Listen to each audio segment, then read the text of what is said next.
Hello, students. I wanted to start reading our book, The Lion, the Witch, and the Wardrobe, and we're going to read it on the screen just so you can follow along as we go. I'm going to read chapter 1. It's called Lucy Looks into a Wardrobe. Once there were 4 children whose names were Peter, Susan, Edmund, and Lucy. This story is about something that happened to them when they were sent away from London during the war because of the air raids. They were sent to the house of an old professor who lived in the heart of the country, 10 miles from the nearest railway station and 2 miles from the nearest post office. He had no wife, and he lived in a very large house with a housekeeper called Mrs. Macready and 3 servants. Their names were Ivy, Margaret, and Betty, but they do not come into the story much. He himself was a very old man with shaggy white hair which grew over most of his face as well as on his head, and they liked him almost at once. But on the first evening when he came out to meet them at the front door, he was so odd looking that Lucy, who was the youngest, was a little afraid of him. And Edmund, who was the next youngest, wanted to laugh and had to keep on pretending he was blowing his nose to hide it. As soon as they had said good night to the professor and had gone upstairs on their first night, the boys came into the girls' room and they all talked it over. "We've fallen on our feet, and no mistake," said Peter. "This is going to be perfectly splendid. That old chap will let us do anything we like." "I think he's an old dear," said Susan. "Oh, come off it," said Edmund, who was tired and pretending not to be tired, which always made him bad-tempered. "Don't go on talking like that." "Like what?" said Susan. "And anyway, it's time you were in bed." "Trying to talk like mother," said Edmund. "And who are you to say when I'm to go to bed? Go to bed yourself." "Hadn't we all better go to bed?" said Lucy. "There's sure to be a row if we're heard talking here." "Oh, there won't," said Peter. "I tell you, this is the sort of house where no one's going to mind what we do. Anyway, they won't hear us. It's about 10 minutes' walk from here down to that dining room, and any amount of stairs and passages in between." "What's that noise?" said Lucy suddenly. It was a far larger house than she had ever been in before, and the thought of all those long passages and rows of doors leading into empty rooms was beginning to make her feel a little creepy. "It's only a bird, silly," said Edmund. "It's an owl," said Peter. "This is going to be a wonderful place for birds. I shall go to bed now. I say, let's go and explore tomorrow. You might find anything in a place like this. Did you see those mountains as we came along? And the woods? There might be eagles. There might be stags. There'll be hawks."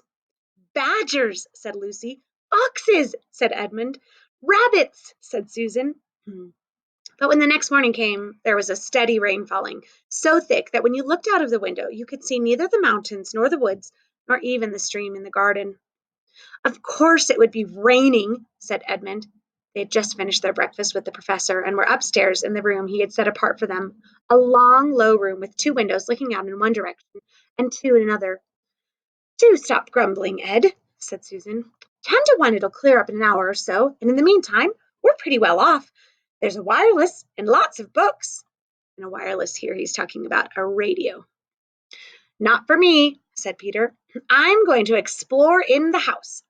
Everyone agreed to this, and that was how the adventures began.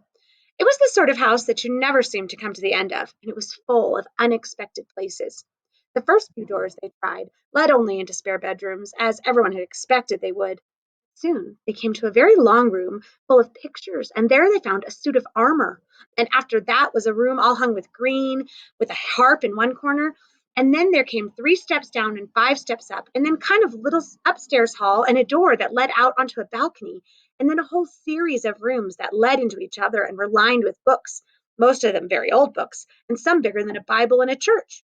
And shortly after that, they looked into a room that was quite empty except for one big wardrobe, the sort that has a looking glass in the door. There was nothing else in that room at all except one dead blue bottle on the windowsill. "Nothing there," said Peter, and they all trooped out again, all except Lucy. She stayed behind because she thought it would be worthwhile trying the door of the wardrobe, even though she felt almost sure that it would be locked. To her surprise, it opened quite easily, and 2 mothballs dropped out.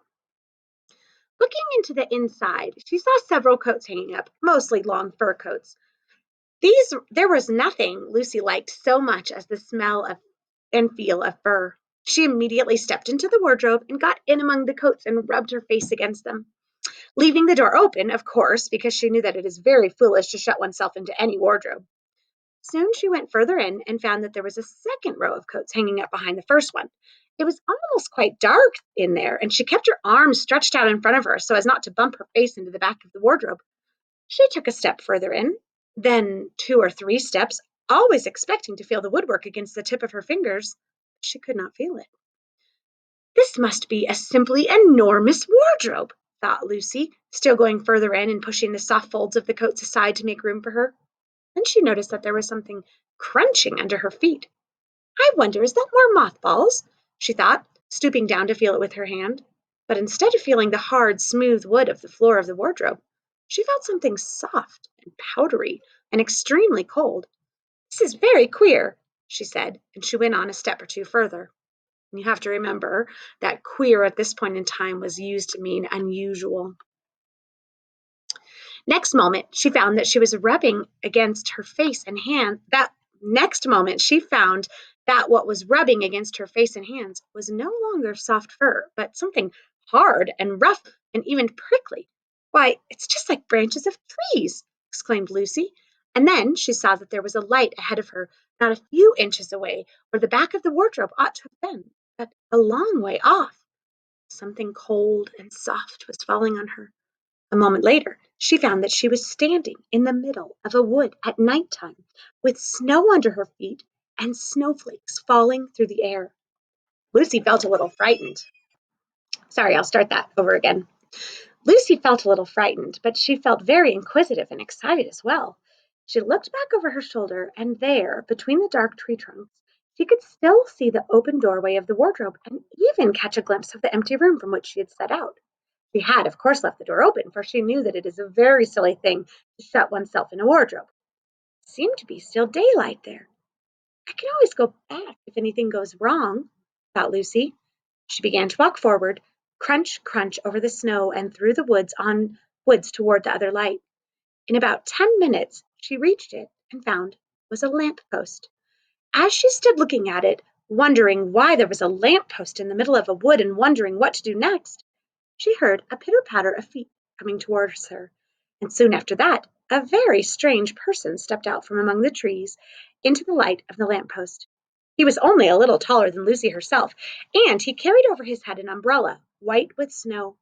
From the waist up he was like a man, but his legs were shaped like a goat's. The hair on them was glossy black, and instead of feet he had goat's hooves.